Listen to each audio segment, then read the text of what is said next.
My mama was a Sunday school teacher. I know a lot about the Bible. I just don't know what nothing is. I can give you 5, 6 scriptures. That's all I know. But I know 5, 6 good ones, though. Them 5, 6 got me here today. I'm going to give you 2 of them right now. You know the biggest scripture that changed my life? You have not because you ask not. I can't even tell you how big that is. This is the coldest thing I'm going to tell you today. You have not because you ask not. Most people don't have the life of their dreams because you ain't never asked God, could you have it? You've been trying to do it yourself. You've been trying to figure it out for yourself, how that's been working out for you. I just told you earlier, you can't figure it out. Ain't no scripture nowhere tell you to figure it out. What you trying to figure your life out for? You ain't got nothing to do with tomorrow. You can't change the past. So what you tripping with your life for? You have not because you ask not. Most people ain't rich today because you ain't never asked God, could you be rich? I ask God every day. At the lowest point of my life, I ask God every day, could I be rich? Because I had it up to here with being poor. I lived in a car, dog. I ain't had no backyard. I ain't had no TV. I ain't had no phone. I ain't got no sink. I ask God every day, could I be rich? So I cut a deal with him. I told God, if you let me make it, when I get there, I'm going to tell everybody it was you. Here I am, and it was him. Now you got another route you want to take, go ahead. See, the thing about having faith is you don't need nobody's permission. You don't have to get accepted into the course. You ain't got to clear it with nobody. He's available. I got rich, and I'm not bragging, but I'm just telling you, I got rich because I asked. She asked me today, she said, is there anything about you that we don't know? I was at the doctor's office the other day. On the medical form, they say, are you allergic to anything? And I didn't check no block. But the nurse always go over everything to make sure. Mr. Harvey, are you allergic to anything? I said, yes. She said, just not checked in the block. I said, because y'all probably ain't got that in here. Are you allergic to anything? I said, yes. She said, you didn't check the block. I said, because y'all ain't probably got that in here. She said, sir, we have every medication known to man in here. I said, oh, I thought you just asked me why I'm allergic to something. I'm not allergic to medicine. She said, what you allergic to? I said, poverty. When Dr. Norman Vincent Peale spoke, he gave me goose pimples. When Earl Nightingale said, all of us are self-made, but only the successful will admit it. Mr. Sidursky. Yeah. Mr. Sidursky, family that we worked for in Miami Beach, he did not know why I spent so much time shining his shoes, because he listened to The Strangest Secret in the World. As he was playing those tapes called Lead the Field, I was hearing these things, and then when I was shining, he said, well, that's good enough. I said, well, let me dust. Oh, but look here, the books are crooked. And I went in there early and messed them up so I could stay. Because I wanted to be in there while he was taking this time. He was a multimillionaire. My dream and vision was one day I'm going to be a millionaire like Mr. Sidursky. One day, because I was young and ignorant. I didn't know I couldn't do it. I didn't know I couldn't have a mansion. I was like the bumblebee. The bumblebee isn't supposed to fly because the body is too large to be held up by his little puny wings. But the bumblebee doesn't know it. It's intelligently ignorant. So it keeps on flying anyhow. This lady came to the well beaten down, unworthy, thinking that she would always be looked down on, defeated. But she left that day with a new passion, a new self-image. She saw herself as valuable, redeemed, forgiven. She ran back and told the whole town to come see this man, Jesus. They all flooded out to see him. She didn't just get changed, but she changed her city. Now she was no longer looked down on, she had respect. She was no longer broken, unworthy, she felt valuable. She knew she was a child of the Most High God. What's interesting is Samaria wasn't the shortest route from Judea to Galilee. There was a quicker way, but Jesus said, I must go through Samaria. I can hear the disciples saying, Jesus, that's a long way. It's hot. We're already tired. Let's take the shortcut. Jesus said, no, there's a woman there I need to see. Someone that's made mistakes, someone that's off course, someone that's been rejected, that feels forgotten about. I have to tell her what I'm about to do. This woman came from a culture that worshiped idols. Their gods were made out of stone, no life, no response. Jesus showed up and said, I'm going to give you living water. They were used to dead gods. He said, I'm the Messiah, I'm the living God. You may have some big obstacles. You don't see how you can overcome the sickness, how you can break the addiction, how you can accomplish your dream. But if you only knew who our God is, He's not a weak, lifeless, limited God that used to live, a statue that we can reverence. Our God is alive. He still parts Red Seas. He still brings dead things back to life. He still protects in the fiery furnace. He still makes rivers out of deserts. He still brings walls down. He still defeats giants. He still breaks chains in the midnight hour. He's still a way maker, a promise keeper, a miracle worker. Like this woman, life may have thrown you a curve. You've settled where you are, thinking this is as good as it gets. Just live with the addiction. Just accept those bad breaks limited you. That person that walked away soured your life. God is saying, if you only knew what I'm about to do. I'm about to promote you in the pandemic. I'm about to honor you in front of your enemies. I'm about to heal you despite what the report says. I'm about to free you from what looks permanent. I'm about to bring someone into your life better than you've imagined. If you only knew what God was up to, you'd get your fire back. Those bad breaks didn't stop your purpose. The mistakes you made didn't cancel your destiny. You're about to see God show out in your life. My father went through a great disappointment. He was married at a young age, and unfortunately, the marriage didn't work out. Denominational leaders told him that he would never pastor again, that failure had disqualified him. He eventually left his church and started selling insurance. He was very down on himself, living condemned, thinking that he had seen his best days. But the same God that came to the well for that woman that was broken and lonely came to my father. Daddy thought it was all downhill, that he would never pastor, never be in ministry, never have a family. But God said, if you only knew what I'm going to do, if you only knew you're going to meet Dolores Pilgrim, a young nursing student, and fall in love. If you only knew you're going to have 4 average children and 1 exceptional child. If you only knew you're going to pastor Lakewood and have influence around the world, you wouldn't live defeated, down on yourself because of mistakes, no passion because of those bad breaks. See, we get stuck in the heartache, the disappointment, the guilt, the shame. I should have done better. What was wrong with me? God knows we're human. Quit being so hard on yourself. Your mistakes didn't stop what God has planned for your life. You're not that powerful. If you could stop your destiny, none of us would make it. Abraham made a mistake, had a baby out of wedlock. That didn't stop the promised child. He's called the father of our faith. If he made mistakes and didn't miss his purpose, then you shouldn't beat yourself up because you've made mistakes. Now, I'm not saying about being loose and doing whatever you want, but when your heart is to please God, when down deep you want to do the right thing, but you make mistakes, that is not going to stop your purpose. What will stop you is if you start living condemned, down on yourself, no passion. That's why Jesus showed up and said to this woman, if you only knew what I'm about to do, if you only knew the gift I have for you, if you only knew who you are talking to. He was saying, I'm not just anyone. I'm the God who spoke worlds into existence. I'm the God who flung stars into space. I'm the God that crowned you with favor, that planned out your days for good. Jesus spoke faith into this lady. He could have condemned her. You're getting what you deserve. Too bad. It's just life. No, he said, get ready. I'm about to do something awesome in your life. You may have had your share of setbacks. You can come up with good reasons why you can't be happy, why you can't get married, why your business can't succeed.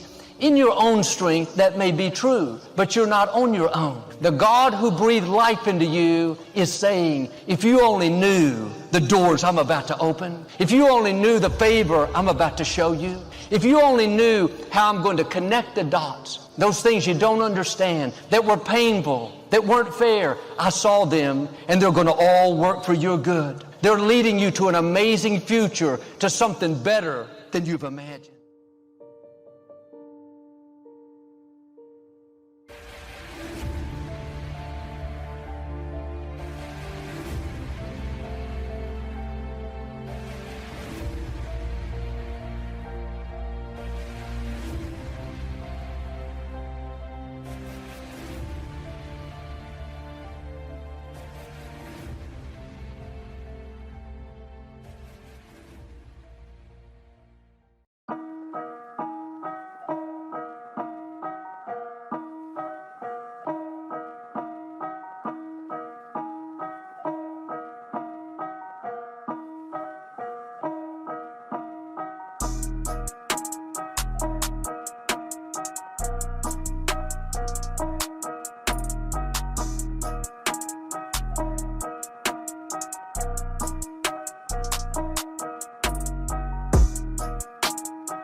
I need a raise. I deserve a raise, but I have to admit I'm afraid to ask for one, not only because of what the boss might say, but because of what the people in the office will say too. They might think I'm kissing up or trying to be better than them, you know? Fear of what other people may think or say about you often blocks opportunities. The action cure is to first make sure that what you plan to do is right and justified, and if you feel sure it is, then go ahead with it. Don't get hung up on what other people might think. No one ever does anything worthwhile for which he or she is not criticized somewhere along the road. These are just a few examples, but the procedure to cure fear and win confidence can be summed up in 2 stages. First, isolate your fear. Pin it down. Determine exactly what you're afraid of. Second, take action. There is some kind of action that will cure any and every kind of fear. Now remember this, action is more than just a cure for fear. Action is a tool for success. Action is a confidence builder and a self-belief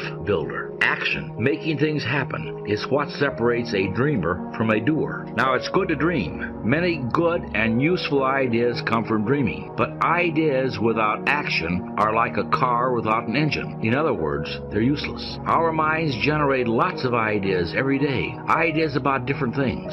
It will help your success plan if you get in the habit of capturing those ideas when they happen. Carry around a notebook or some small cards so you can make a note of your ideas and keep those ideas in an active, accessible file. That can be anything from a fancy cabinet to a shoebox, but make sure they're in a place where you can easily get to them and look at them frequently. Review your ideas and cull out the ones that don't have any value, but the ones that look feasible, hang on to them, research them, read everything you can that pertains to your idea, talk it over with your friends, your family, fellow workers, polish your ideas, think and dream about them, and then act on them. Remember, excellent ideas alone are not enough. A fair idea developed and acted upon is 100% better than a great idea that dies because it isn't followed up.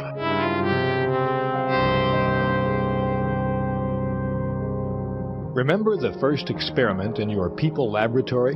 We suggested that you pick 2 successful people and 2 unsuccessful people and see how the attributes that David Schwartz describes fit those individuals. Well, think about that experiment again and see how this model applies. People tend to fall into 2 general categories. Successful people are active. They take action, get things done, follow through on ideas and plans. Unsuccessful people tend to be more passive. They are don'ters. They postpone doing things until they can prove to themselves that they shouldn't do them or can't do them anyway. For purposes of this example, we'll call the active person Mr. A and the passive person Mr. P.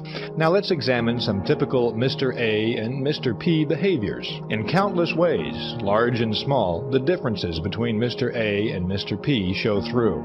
An employee at work does a particularly good job on a tough assignment, and Mr. A decides to write him a note to congratulate him on his achievement. As soon as he makes that decision, Mr. A sits down, writes the note, and has it delivered. Mr. P decides to write a note too, but he has some other things to do right now, so he doesn't get to it right away. And then he forgets for a day or two, and the note, in fact, never gets written. Mr. A, at the age of 45, decides he wants to go into a new line of work. He researches the field he's interested in, decides on a course of action by formulating a plan for success, and he follows through, step by step. In 2 years, he's on a new career course, and he's glad he made the change. Mr. P, at the same age, also gets the idea that he'd like to try something new, but he sits down and thinks it over and decides that it's better not to rock the boat at his age, because if he failed, he'd be too old to make a comeback. Mr. A gets the things done that he wants to do, and as a byproduct, he gains confidence. He gets a feeling of inner security, self-reliance, and he also earns more income.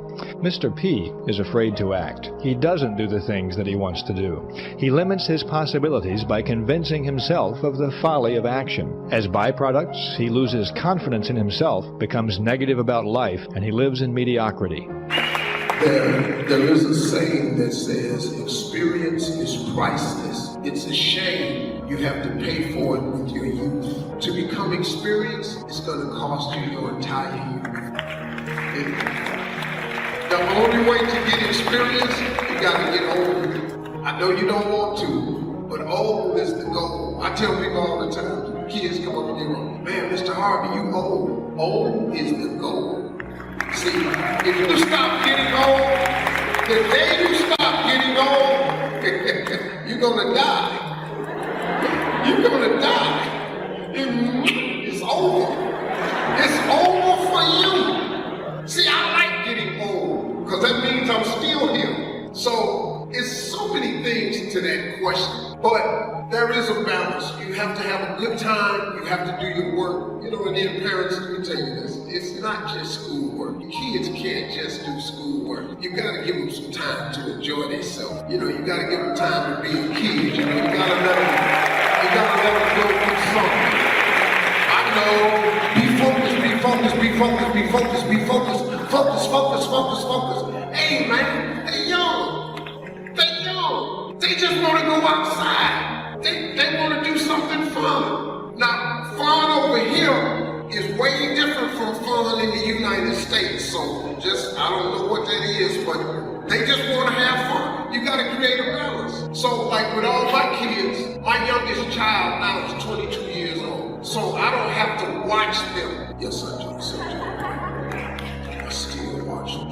Yes, but they're not. They can all drive. They all got cars. They all have their own apartment. They're independent. They all have jobs. I'm very fortunate. All of my children have to be, I put 7 kids through college. You know why? Because I flunked out of school. I flunked out of school. I failed in school. I was expelled from school and couldn't go back. I was not a good student. And so I didn't want my children to have to suffer the way I suffered with no education. See, and then sometimes my kids would go, well, Dad, look how your life turned out. You didn't have an education, and look at your life. Yeah, but you ain't got no jokes.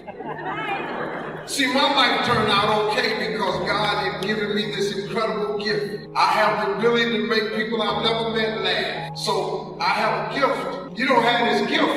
You need education. You got to get educated. So all of my children have gone to college. And that's been a very proud thing for me. But I had to learn to let them have fun too. So, we go on family vacations and things like that. And we try to sit around and have family time. We try to eat some meals together. Like I'll have 1, 2 of them here with me. My son is with me all the time. I don't know where my daughter is. She's with their mama. I don't know. My son, he's gonna come with his father because he loves me. Roderick Stephen Harvey Jr. I named him after me. That was my firstborn son. I have 3 sons. And he's a very good son. A lot of beautiful women over here, but he don't do nothing over here. We going home. The Muslim men over here, they're not playing. They're not playing. There's no game with them. These Muslim men over here, they love their daughters. Don't play. So we going home. We'll go somewhere else. We're not here. Look, this is a real simple answer. To create the balance, you just got to take some time out to do some stuff you enjoy doing. Now look, my enjoyment is probably very different from yours. So don't do what Steve do. My enjoyment is very different. But you have to find the things that you like. You got beautiful beaches here, go to the beach. Do something other than work. Because man, all work and no play makes Jack a dull boy. You cannot work all the time. You have to do something for enjoyment. You got to. Why are you making money? Go buy yourself your favorite food and go eat it on the beach. Go get yourself, just sit down somewhere. You can't, I have to remember where I am, so yeah, just buy yourself something to eat and sit on the beach. Just do that. Don't be trying to find a cigar and all that ain't gonna happen. Not here. I know I tried.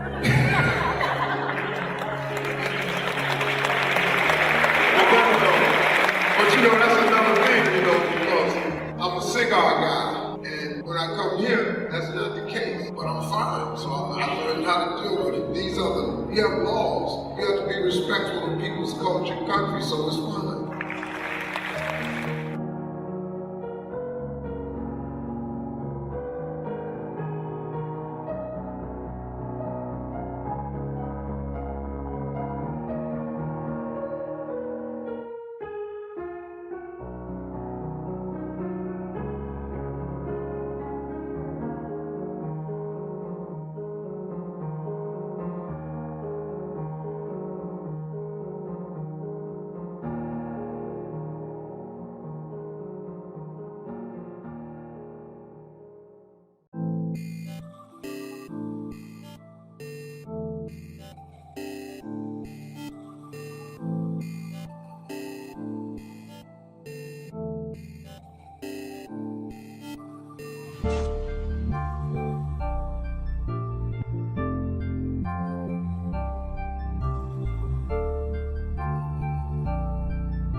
First, never underestimate your own intelligence, and never overestimate the intelligence of others. Don't sell yourself short. Concentrate on your assets. Discover your superior talents. Remember, it's not the amount of intelligence you have that counts. It's how you use what you've got.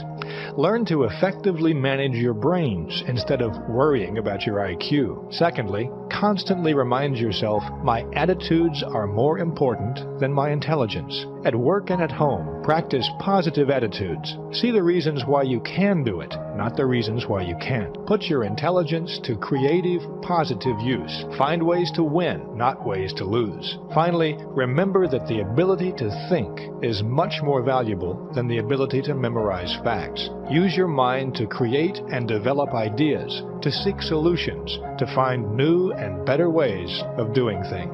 So far, we've talked about belief as a basic ingredient of success, and we've talked about excusitis as a major cause of failure. Now I want to state for you the most important single concept in your plan for personal success. Where success is concerned, people are not measured in inches or pounds or college degrees or family background. They are measured by the size of their thinking. How big we think determines the size of our accomplishments. So what we are going to do now is to enlarge your thinking. The first step in this process is to clear away some of the obstacles to thinking big. One of the first ones is self-deprecation. That is, the tendency to run ourselves down or sell ourselves short. This is a very common failure, and many people condemn themselves to a life of mediocrity by refusing to believe in their own abilities and their own self-worth. But I can prove to you right now, by way of another experiment in your people laboratory, that you are many times more accomplished, smarter, and better than you think you are. Here's the experiment.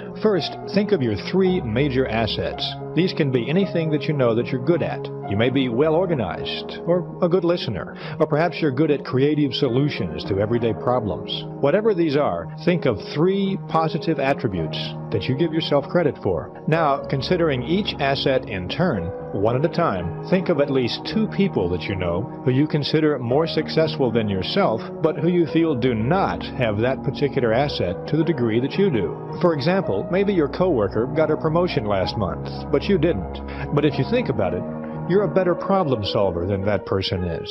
Do this process for each of the 3 assets you've chosen. And once you've done that, consider this conclusion. You've just identified at least 6 people who are now more successful than you, and in at least one area, you're better than all of them. So the next time you're selling yourself short, recall this experiment and enlarge your thinking. It's important to keep in mind that there's nothing abstract or mystical about learning to think big. It's a very concrete, practical process, and there are specific things you can do to develop the skill. For example, consider the way you speak. Now, words are the raw materials of thought. When you hear words or read words, your mind automatically converts them into images. And when you're doing the speaking or the writing, you're acting as a kind of projector, in effect showing movies in the minds of others. The pictures that you create will determine the reactions to what you're saying. For example, let's suppose you're in a group of people at work, and a supervisor comes before your group and says, "Well, I'm sorry to say that this project has failed." Now, what's your group going to see from these words? What kind of images will you get? You'll see images of disappointment and defeat, inspired by that word, failed. But now let's suppose the supervisor comes before the group and says, "I've got a new approach here that I really believe will work, and I'd like to get your feedback on it." Now, this is a response that will easily fit the same situation, but the supervisor has not created any negative images. Instead, he's created positive ones.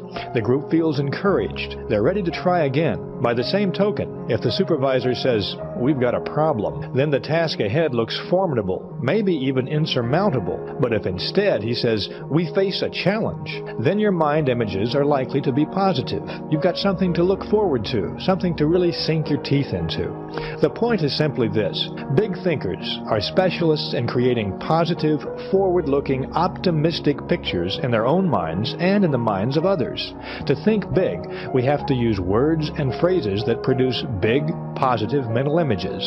So here are some examples of phrases that create negative, small mental images, followed by phrases that create big, positive ones. Listen to each of these and ask yourself in each case, what mind pictures do I see? I've tried, but this product just won't sell. The fact is, people don't want it. So far, I haven't been able to move this product, but I know it's good, and I'm going to find the formula that'll put it across. I was in that business once, but it failed. Never again. I went broke the first time, but I learned a lot from it. Now I'm ready to give it another shot. Well, let's face it. This was over. We're whipped. This is far from over. Let's keep trying. Hey, I've got a great idea. Did you notice the difference in the images that those phrases created?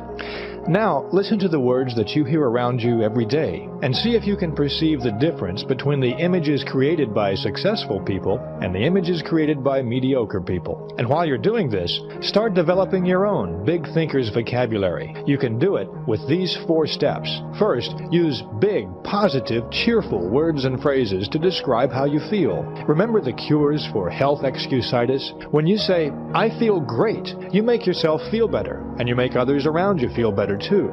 Say that you feel wonderful at every possible opportunity, and you'll begin to feel better and bigger and more successful. Second, use bright, cheerful, favorable words to describe other people. When you and someone else are discussing a third party who's not present, don't run that person down. Instead, go out of your way to compliment that person with big words and phrases, like, they tell me she's working out fantastically well. Everybody's delighted she's here. Sooner or later, negative words will get back to the person in question, and that will only serve to cut you down. Next, use positive language to encourage others. Compliment people personally at every opportunity. Everyone craves praise. Have a special good word for your wife or husband every day. Notice and compliment the people who work with you and for you. Praise, sincerely administered, is a success tool. It's one we'll discuss more later. Learn to use this tool again and again. Finally, use positive words to outline plans to others. Go back to our list of negative and positive phrases from a few minutes ago. Make the positive images part of your vocabulary and weed out the negative ones. When people hear you say, here's some good news, we've got a genuine opportunity, then you'll get cooperation, enthusiasm, and success in return. But if you say, like it or not, we've got a job to do, then you're creating a dull, boring image, and people will react accordingly. So build castles with your words. Don't dig graves. So the very first time I hosted the show, we got to the end, and I was to announce the winner of the 2015 Miss Universe pageant. Now, we had rehearsed this all week long. We would announce the second runner-up and then the winner. Second runner-up and then the winner. They changed it. I said that's the best way to do it. So that night, and all in rehearsal, 2 names on the card. They just put fake names on the card because they don't know. All through rehearsal, 2 names on the card. That night, when it's time to announce the winner, the teleprompter, they handed me the card. I see the 2 names, and I got the card down. The teleprompter, right inside the camera, says, and the new 2015 Miss Universe is, that's what it said. I read that, I'm looking, that's it, I'm reading, I can read. I ain't all that smart, but I can read. The new 2015 Miss Universe is, I wear an IBF in my ear. It's 2 names on the card. He says, say the second name, hold. Now, Miss Columbia. Great job, Steve. Go in the back. Set up for the close. I go in the back. 2 minutes later, the stage manager comes to me and goes, Steve, you said the wrong name. Who are you talking to? He said, Steve, you said the wrong name. I didn't say the wrong name. I read the teleprompter, then I read the name on the card. I read it. It's right there. It said Miss Columbia. It ain't 2 of them, it's just 1. He said, but they put a 3rd name on the card. It was under your thumb. I said, wait a minute. We've been practicing all week with just 2 names. Who put the 3rd name on the card? When was y'all gonna tell me? He said, don't worry about it. We'll straighten it out tomorrow in the newspaper. I said, oh, no. I go out here now. Because my father raised me to be a man of honor. That when you make a mistake, you have to own up to it. So I said, I'm going to go out here and I'm going to tell them now. because the winner was really Miss Philippines.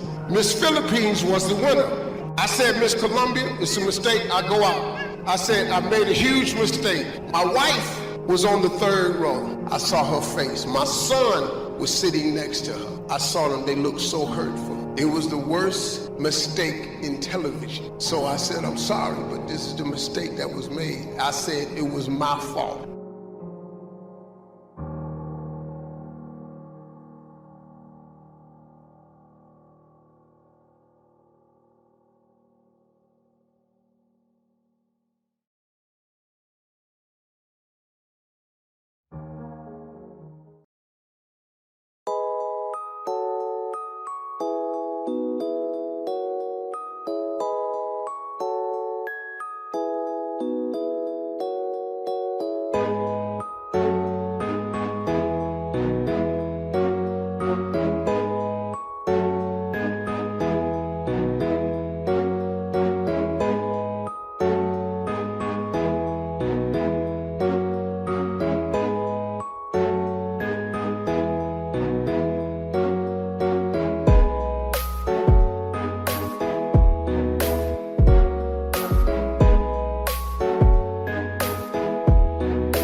Of course it's your fault.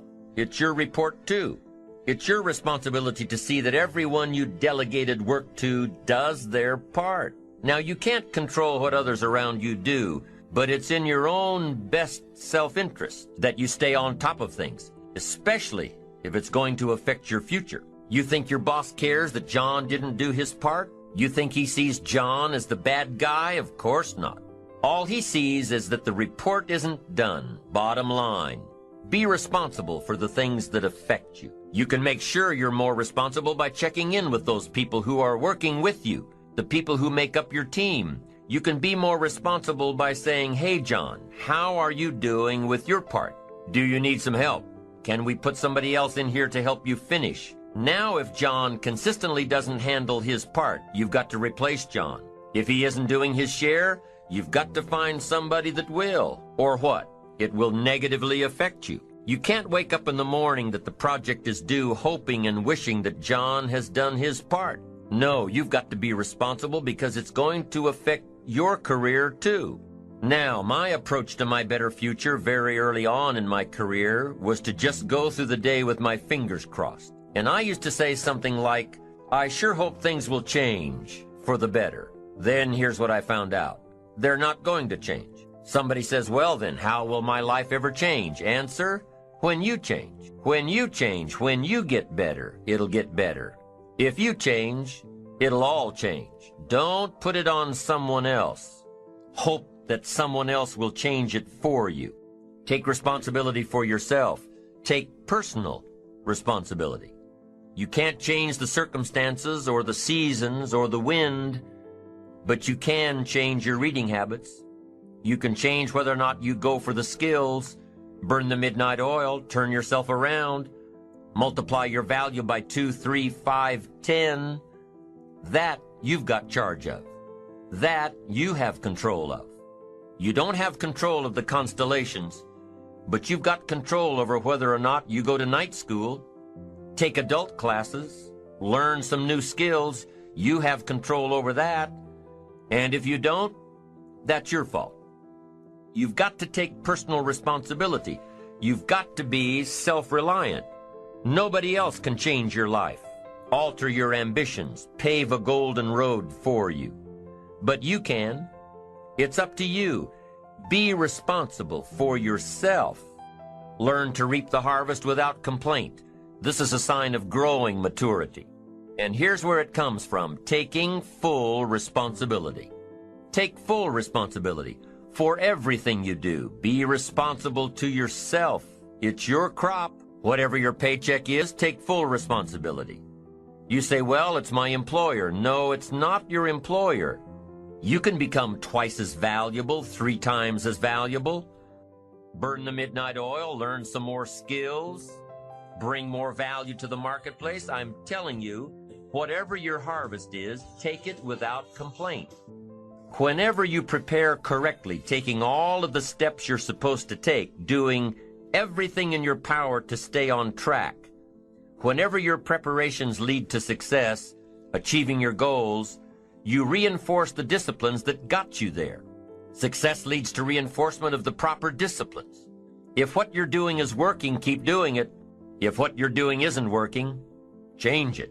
How can you isolate what's working for you and what isn't? How can you make sure that you are reinforcing your positive disciplines?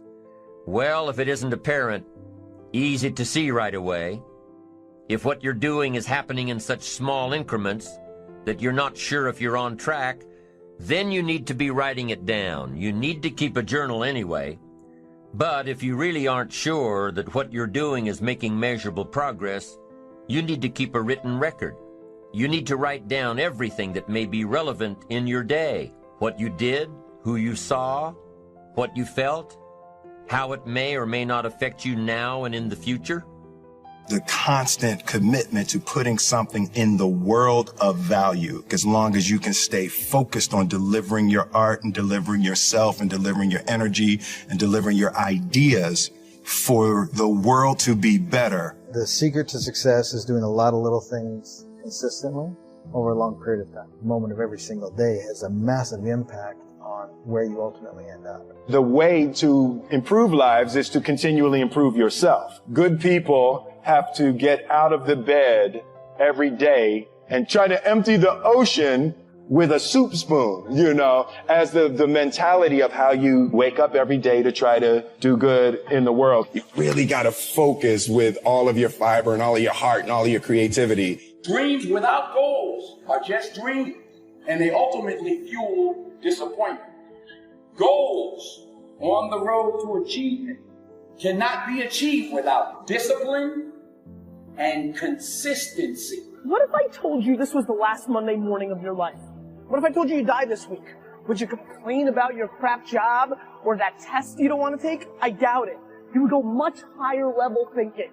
Well, that's really what it takes. It takes understanding that if you're not pumped right now, if you're begrudging what you're about to do, if you're not looking forward to it, look, I respect practicality. You gotta go through school because your parents want to. You gotta pay your rent. You got student loans. I get it. But please recognize the world we're living in. When you feel like your professor or your teacher has lost their mind. When you feel like your energy is all gone and it's impossible to finish every assignment on time. When you feel like you're mentally broken and your motivation to achieve is hard to find. When you feel like the clouds in your life are so dark it would be impossible to ever see the sun shine again. When you feel. Those are three of the most powerful words that could ever be put together. When you feel. Because the feel means you're still with us. Because the feel means you're still breathing. Because the feel means you still have an opportunity to be achieving. Because the feel means that you still have the power to stop the pain, stop the bleeding, stop the hurting, stop the grieving. I said, when you feel. Because the feel means you're still with us. Because the feel means you're still breathing. Because the feel means you still have an opportunity to be achieving. Because the feel means that you still have the power to stop the pain, still have the power to stop the bleeding, still have the power to stop the hurting, still have the power to stop the grieving.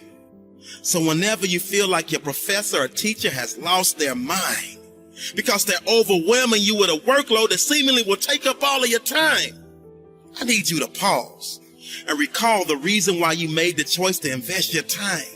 And never lose sight of the fact that you were destined to shine. Never lose sight of the fact that you were made for this grind. Never lose sight of the fact that no hole is too deep for you to climb up out of. And above all else, your why will never ever allow you to withdraw. Your why will never ever allow you to pull the plug. Your why will never ever allow you to throw in the towel. See, it's your why that will push you to dig deeper and to go that extra mile.